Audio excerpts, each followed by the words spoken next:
मंगलम भगवान विष्णु मंगलम गरुड़ध्वज मंगलम पुंडरीकाक्ष मंगलाय तनो हरि मंगलाय तनो हरि। शान्ताकारं भुजगशयनं पद्मनाभं सुरेशं विश्वाधारं गगनसदृशं मेघवर्णं शुभांगं लक्ष्मीकान्तं कमलनयनं योगिभिर्ध्यानगम्यं वन्दे विष्णुं भवभयहरं सर्वलोकैकनाथम्।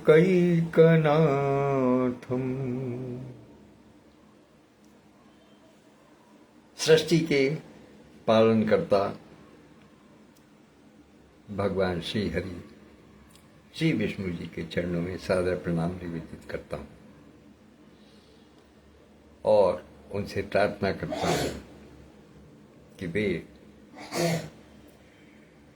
इस संसार की, इस सृष्टि के सभी जीवों के सुख, सौभाग्य और स्वास्थ्य की रक्षा करें। वो रक्षक हैं, पालक हैं, निश्चित रूप से वो सबको सुख सुविधा देने में समर्थ हैं और हों भी क्यों ना, क्योंकि यदि कलयुग की दृष्टि से भी देखा जाए तब भी बिना धन के आजकल लोग बाग सुख का अनुभव नहीं करते हैं। तो उनके साथ तो साक्षात लक्ष्मी जी मौजूद हैं, तो निश्चित रूप से उनसे अधिक सुख सुविधा उत्पन्न कराने में और कोई भी समर्थ हो ही नहीं सकता। चलिए, इस समय उपस्थित होने के लिए प्रिय भाई गोपाल मालवीय जी, आदरणीय अस्थाना महेश प्रकाश जी और डालस टेक्सास से आदरणीय रश्मि शर्मा दीदी, सबका स्वागत करता हूँ, सबका अभिनंदन करता हूँ। और भैया जी आज के इस अंक में एक आपको छोटी किंतु अलग यात्रा पर लेकर के चलता हूं। मनुष्य का जीवन हमेशा से ही धन का दास रहा है। हर व्यक्ति ये चाहता है कि मेरे पास अधिक से अधिक धन हो। जिसको उसकी लालसा किसी गलत काम के लिए है वो भी चाहता है, और जिसको अच्छे काम के लिए है वो भी चाहता है। क्योंकि जो सद्व्यवहारी व्यक्ति हैं वो चाहते हैं कि उनको जितना धन मिलेगा वो उसका कुछ अंशदान करने में समर्थ होंगे। निश्चित रूप से एक बहुत ही प्यारी बात मैं आपको बताना चाहता हूं, जो आज मुझे स्मरण हुआ ही अचानक। कहा गया है कि यदि व्यक्ति अपने व्यापार में, अपनी आय में ईश्वर को साझीदार बना ले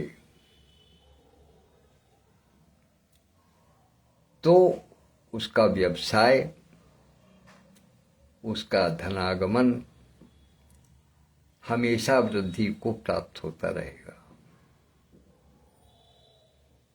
अधिकतर आपने देखा होगा कि जब हम किसी दुकान पर जाते हैं, किसी व्यवसाय में जाते हैं, तो वहां किसी कोने में मंदिर अवश्य होता है। किस लिए? इसलिए कि उनको सवेरे हाथ जोड़ते हैं और कहते हैं कि आप हमारे सहायक हैं, आप हमारे साझीदार हैं। जो लोग वेतन भोगी हैं उन्होंने भी अक्सर ऐसा निर्णय लिया हुआ है कि भाई जो कुछ वेतन आया है उसमें से 1%, 2%, 5%, 10%, जैसी जिसकी अवस्था है, जैसी जिसकी परिस्थिति है, उसके अनुसार वो अंश ईश्वर के नाम पर निकाल करके अलग रख दिया जाता है। जो भी साथी ऐसा करते हैं वो जानते हैं कि उनकी तिजोरी, उनका पर्स कभी खाली नहीं रहता। और जो अपने व्यवसाय में से जो कुछ लाभ होता है उसके कुछ अंश को अलग उठा करके सेवा कार्य के लिए रख देते हैं, तो वहां भी कभी कमी नहीं आती, लगातार बढ़ता चला जाता है। मैंने एक बार पहले भी इस बात का संदर्भ लिया था कि कुछ लोग बताते हैं कि उन पर ईश्वर की ऐसी कृपा है कि वो जितना देते हैं उससे अधिक लौट कर आ जाता है। मतलब कमी नहीं आती, देने से कभी कमी नहीं आती है। इसलिए कुछ प्रतिशत अपनी आय का, अपने लाभांश का निश्चित रूप से सेवा कार्य में लगा देना चाहिए। ईश्वर को देने का मतलब क्या है? ईश्वर का अंश निकालने का मतलब क्या है? कि वो सेवा कार्य के लिए है। वो है तो आप ही के नियंत्रण में, आप ही ने उसको प्रयोग करना है अपनी बुद्धि से, अपने विवेक से, अपने संस्कारों के अनुसार कि हमें उस धन को कहाँ प्रयोग करना है। ये तो आप ही के ऊपर निर्भर है, इसलिए वो कहीं गया नहीं है, वो आप ही के नियंत्रण में है। लेकिन ज्यों ज्यों आप उसको किसी अच्छे सत्कार्य में, सत्कर्म में लगा देते हैं, तो वो फिर उससे अधिक होकर के पलट करके आता है। तो इस प्रकार से सेवा कार्य लगातार चलता रहता है और यही सृष्टि के संचालन का नियम है। सृष्टि के संचालन का भी यही है। उदाहरण के रूप में लें तो सागर से बहुत सीमित मात्रा में जल लिया जाता है। कहाँ? शोषण किया जाता है उसका। किस रूप में? ताकि उसको वर्षा के रूप में धरती पर पुनः वापस किया जा सके। क्या कभी किसी ने अनुभव किया कि समुद्र का जल स्तर कम हो गया या वर्षा से कहीं बढ़ गया? कुछ नहीं। लेकिन जो धरती है वो सस्य श्यामला बनी रहती है। धरती पे अन्न की उत्पत्ति होती रहती है, वन प्रदेश बनते हैं, पौधे उगते हैं, वृक्ष उगते हैं, फल फूल पत्तियां सब मिलते हैं। वो किससे? उस वर्षा से, जो सूक्ष्म रूप में समुद्र से लिया गया और प्रचुर मात्रा में समाज पर फैला दिया गया। ईश्वरीय कर्म ऐसे ही है। ईश्वर सदैव ऐसे ही कार्य करता है, थोड़ा लेता है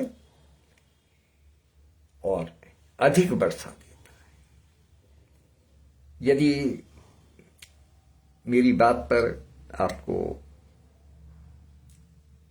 विश्वास न हो सके तो रामचरितमानस खोल करके देख लीजिएगा। उसके अंदर उत्तरकांड में इस बात का संदर्भ लिया गया है कि राम राज्य में कर रूप में थोड़ा अंश दान लिया जाता था, लेकिन उसको समस्त प्रजा में प्रचुर मात्रा में बढ़ा करके लगा दिया जाता था।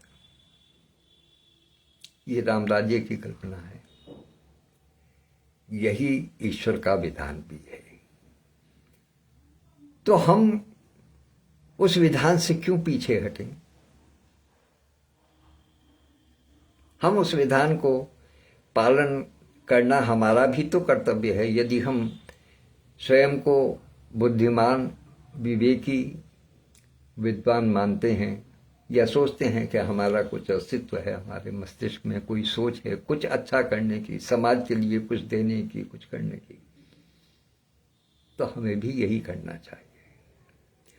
जो कुछ हमें इस पत्र से, डॉक्टर सत्या होप टॉक के माध्यम से जो कुछ हमें मिल रहा है, उसको हम आगे बढ़ा करके समाज को दान करें और समाज को यहां से जोड़ने का प्रयास करें।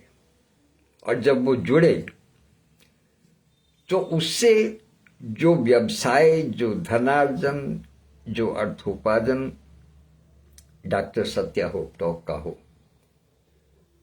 उसमें से ईश्वर के निमित्त मानते हुए एक अंशदान अपने साथियों को दिया जाए, विशेष रूप से उस साथी को जिसने कि किसी को जोड़ने का प्रयास किया है। तो वो एक अनुज्ञा गुल्लक के रूप में बन जाती है।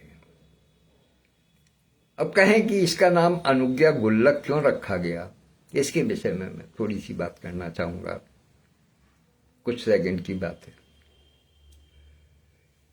हमारे मनुष्यों के, पुरुषों के पर्स में जितना भी पैसा रहता है, जो भी कुछ रहता है, वो सब खर्च हो जाता है, सब खर्च में चला जाता है। बाजार निकले तो ये खरीद लिया, कहीं को बाहर गए कुछ और पसंद आ गया तो वो ले लिया। बहरहाल पुरुष के पर्स का धन एक प्रकार से खर्च के लिए ही है। हमारे यहाँ पुरुष भी साथी हैं, वो भी निश्चित रूप से अपने प्रयास से नए नए सदस्यों को इसमें जोड़ने का उपक्रम करेंगे, कर रहे हैं। तो कहें कि भाई उनके लिए उनकी जो रखी हुई गुल्लक है वो अनुज्ञा गुल्लक क्यों है, नाम अनुज्ञा गुल्लक क्यों रखा गया? इसलिए कि ताकि स्मरण रहे कि उस गुल्लक में जो कुछ भी आ रहा है वो ग्रह लक्ष्मी के लिए आ रहा है।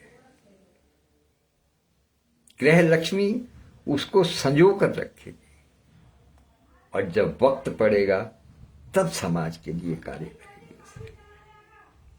तो ये वास्तविकता है कि इसको अनुज्ञा गुल्लक ही नाम क्यों दिया गया।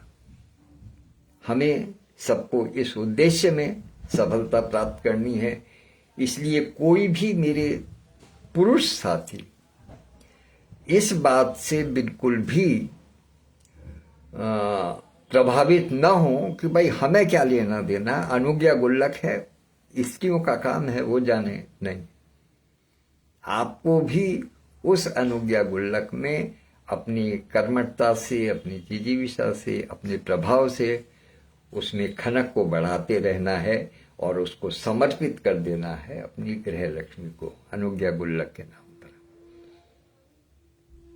सब जानते हैं कि जो संस्कारी परिवार होते हैं उनके यहाँ अक्सर पुरुष जो भी कुछ लाते हैं कमाकर, वो सब लाए और ग्रह लक्ष्मी को सौंप दिया। फिर उसके बाद में वहां से लेते रहे, खर्च करते रहे, मांगते रहे, खर्च करते रहे। किस लिए? केवल इसलिए क्योंकि संजोने का कार्य, सहेजने का कार्य, इसकी जो कला है जो ग्रह लक्ष्मियों में है वो और किसी में नहीं। इसलिए इस अनुज्ञा गुल्लक का ध्यान रखिएगा, विश्वास रखिएगा, अपने मेहनत पर भरोसा रखिएगा कि इसको किसी भी सूरत में खाली नहीं रहने देना है। इसमें खनक खन खना खन खन लगातार इसमें बनाए रखनी है। तो मैं सबसे अनुरोध करता हूं, अपने विदुषी बहनों से भी, महिलाओं से, पुरुषों से, सबसे, कि अनुज्ञा गुल्लक सबको अपने घर रखनी है। सबके, मैं चाहता हूं कि सब उसमें एक भाव मान करके रखें। ये मैं अपना विचार दे रहा हूं, बाकी तो आपकी अपनी इच्छा है। एक भाव मैं ये दे रहा हूं कि जो आप अनुज्ञा गुल्लक में जो कुछ आपको मिले उसका कुछ अंश ईश्वर को दान कर दें। जिस प्रकार से डॉक्टर सत्या होपटॉक जो है वो अपनी आमदनी में से कुछ अंश अपने साथियों को दान भावना से देने के लिए मन बना चुका है, इसी प्रकार से जिनके पास अनुज्ञा गुल्लक है उसमें से कुछ अंश, जो भी कुछ खन होता है, उसमें से कुछ अंश ईश्वर के निमित्त, समाज की सेवा के निमित्त दान करने का मन बना लें। और फिर चमत्कार देखिएगा कि किस प्रकार से आपकी गुल्लक की खनक, अनुज्ञा गुल्लक की खनक पड़ोसियों के कानों में एक उत्सुकता का वातावरण बनाएगी, एक अचरज का वातावरण बनाएगी। ये मार्केटिंग वाली बात नहीं है, जो मार्केटिंग में कहते हैं कि अरे बहुत बहुत बड़े बड़े स्वप्न दिखाए जाते हैं, वो नहीं है। जब आप किसी चीज का कुछ अंशदान ईश्वर के निमित्त कर देते हैं, सेवा कार्य में लगा देते हैं, तो निश्चित रूप से उसकी अभिवृद्धि होना स्वाभाविक है। तो आपकी अनुज्ञा गुल्लक भरेगी, डॉक्टर सत्या होपटॉक का विकास होगा, समाज में कुछ नए काम होते रहेंगे, समाज के लिए कुछ काम होते रहेंगे, नए विचार आते जाते रहेंगे, नए लोग मिलेंगे, तो निश्चित रूप से विचार भी नए होंगे, भावनाएं भी नई होंगी, कार्य भी बढ़ेंगे। भाई कोई भी मनुष्य जब कोई अपना बिजनेस शुरू करता है तो पहले अकेला करता है, उसके बाद में फिर जब अकेले के बस का नहीं होता तो कुछ आदमी और रख लेता है, फिर कुछ और रखे जाते हैं, फिर कुछ और रखे जाते हैं। इस प्रकार से एक इंडस्ट्री खड़ी हो जाती है। बिजनेस एक आदमी का है, लेकिन जो बाकी उसके कार्य करने वाले हैं, उसके साथ में जो लगे हुए हैं, जो उसके सहयोगी हैं, वो उसके एक्सटेंडेड हैंड कहलाते हैं। तो इसी प्रकार से डॉक्टर सत्या होपटॉक के एक्सटेंडेड हैंड के रूप में हम लोग कार्य कर रहे हैं। तो जैसे जैसे हमारी संख्या बढ़ेगी वैसे वैसे उत्पादकता और अधिक होगी। तो उस उत्पादकता को बढ़ाए रखने के लिए, उसकी उन्नति को बनाए रखने के लिए, उसकी उत्कृष्टता को साबित करते हुए हमें सबको अपने कार्य करने हैं और अपनी अनुज्ञा गुल्लक का ध्यान करते हुए आगे बढ़ना है। आज इन्हीं शब्दों के साथ मैं अपनी वाणी को विराम देता हूं और जो भी साथी यहाँ उपस्थित हैं उन सबकी उपस्थिति को सादर नमन करता हूँ, प्रणाम करता हूँ। आप सबका दिन मंगलमय हो। इसी के साथ धन्यवाद, नमस्कार।